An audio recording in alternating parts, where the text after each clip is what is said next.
for Sharon Atwood. Thank you. Thank you. Well, this is different. As was the moment I was first asked if I'd ever done or considered doing any modelling. And I laughed. Well, actually, before I laughed, a little bit before, I gave a real quizzical look to the Inquirer. And then I gave one of those really awkward laughs that starts with that exasperation of air, like,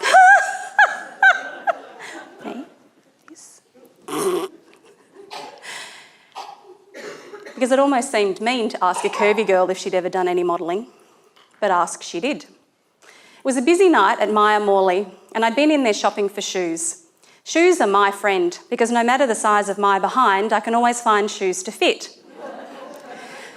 So when we have those moments, ladies, shoes are our friend.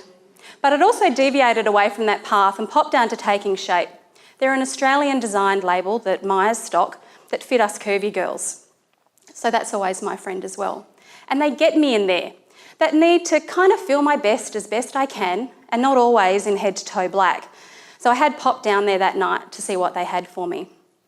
But it was only later, when the manager popped down to the shoe department to find me, that we had this conversation about modelling. And it did pique my interest, because she let me know that they run seasonal fashion shows, and they decided to get their customers to be the models. Hallelujah, I thought. What an inspired idea. It's kind of like having the converted preaching back to the congregation. She also said that the reason she'd specifically come to find me that night was because they were in need of a tall girl. So not only was I getting a chance to strut my stuff on the catwalk, I'd be the tall one. So it was that year when everyone was up for saying yes and figuring out how. So I said yes. But it was only then when I got home and I thought, I need to share these plans with somebody. So I told my children. And as we all know as parents, I'm sure, children are great for building your self-esteem. And it was my youngest, I have 2 boys, and the youngest that I told first, and he said to me, Mum, you go for it, you do it, you'll be great, you're so pretty. But of course the universe needs a sense of balance, and I can always rely on my teenager for that, when he said to me, you, what if you stack it and everyone sees your knickers? And I realised then that I'd actually scarred my children for life during the school holidays when I hit the deck at ice skating. And it took 2 staff members to come out and help me back on my feet as I hobbled across to the edge and got off the ice. So in my kids' minds, they're thinking, Mum, down a runway, not particularly light on her feet. So I had to wait till the next day, and I thought, well, here again, I'll share those plans with some people in the office. Modelling, they said, as if surely I had misspoke or they had misheard. Modelling, I said. And it wasn't quite the concept they had the issue with, it was more that word, as if, how could I fit that mould of a model? Fitting 2 or 3 moulds of a model, no problem, but 1, not so much. So is this a charity gig, they asked, as if the only way that I would hit the runway was with a little bit of charity on my side, kicking a freebie, giving me that hope. No, I said, it's a ridgy-dig thing, in Myers, on a Saturday, for their VIPs. Ah, they said, so it's a private showing. It's like upstairs somewhere, as if us curvy girls wouldn't be allowed to strut our stuff in front of the public. I said, no, I needed to clarify. It's on a Saturday, at lunchtime. Red carpet, music, photographer, lights and MC, and real live people. But they still looked a little bit confused. So I had to explain that confusion. And even ratifying it to myself, I couldn't quite understand. I mean, it wasn't as if I was announcing to the world that I had successfully auditioned to be the very next Victoria's Secret runway model. It wasn't as if I had announced that the following day I would be launching my very own Bikini a Day themed Instagram page. No, it was just Morley, and it was just the local Myers. But the day came around and I found myself turning up an hour early. No model-esque demands from me, no diva requirements, and I was quick to meet my fellow models backstage. Now, some of them were quite experienced back there in the change rooms, and others were new like me. But what I soon found was that we'd all had the same reaction when sharing it with friends and family.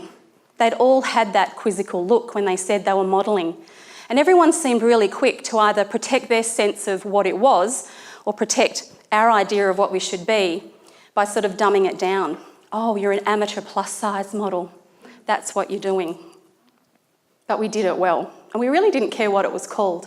We were in there putting on the clothes that we were assigned, pumping each other up. You go, girl, you look awesome. No, you look awesome. You look hot in that. If only I'd gotten here earlier, I'd be wearing that. And we were picking out what it was that we'd take home, because we all got paid in clothes. And then it came time to check out who was there.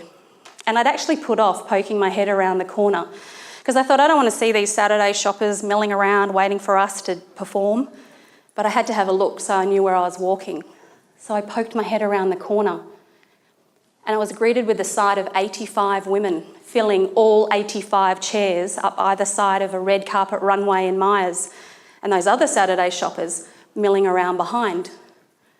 And I turned to one of my fellow models beside me, and she pointed out her husband over there, her kids over there, some friends from work had come to watch over there. And then I had to admit that I had no one there. My family hadn't come to see me, none of my friends had come to watch, and no one from work was there either. But it was probably because I'd taken on board their lack of enthusiasm, and I didn't invite anybody, just in case I fell over and flashed my knickers.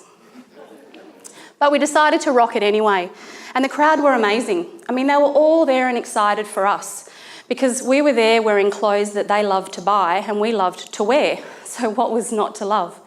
And we had a fantastic day. And when I got home, though, I realised that it wasn't that my family and friends thought that this was something that I couldn't or even shouldn't be doing. They were trying to protect me from the expectations of others, trying to protect me of what other people saw a model as, that perhaps my idea wasn't quite right. I mean, after all, I could walk, so the idea that I could sashay my stuff down the catwalk shouldn't have come in any big surprise. And as for confidence, well, I'm not overly lacking in that department, so I don't think that that's the problem that they thought I had. It was more their expectation around what a model was and what other people's expectations are. And if a model is indeed that noun, that something for us to follow after, to emulate, to imitate, then I thought, well, who are we to say what that is? I mean, who are you to say what that is to the person next to you? And who is anyone to say that it isn't me? So I realised then that that's what that was. And I've now done 9 shows for Taking Shape, and we'll sometimes get... Thank you. And I even got rung today, and their thing is, they go, we know that you love it, and everyone knows that you enjoy it, and we enjoy having you there. But the most recent one I did, by luck, was on a Thursday night. And the benefit of that was it was the very first time that my mum came, and she brought both of my boys with her. And it was really exciting because we got to the end of the show. And as I said, these are 2 boys. So it was exciting for me to see that as the show came to an end, and you know, they get that procession of all the models coming out, they stood up and clapped and they cheered, and my youngest yelled, "That's my mum!" And they admitted to me being their parent. And as every parent knows, that's a pivotal moment. And we got to the end of the show and they came over, and I'd come out to get changed. And it was then that I realised the impact that it could have, because the oldest came over and he said to me, "Mum, you know we love you." "Yes, son." And he said, "Mum, you know that even if you were absolute rubbish, I would tell you that you rocked it." "Thanks, son." And he said, "But for reals, you were good." But then it was when my youngest came over and he gave me a hug around the leg and he goes, "Mum, you were great, just like a real model." Because of course by this stage I knew that I was. Thank you.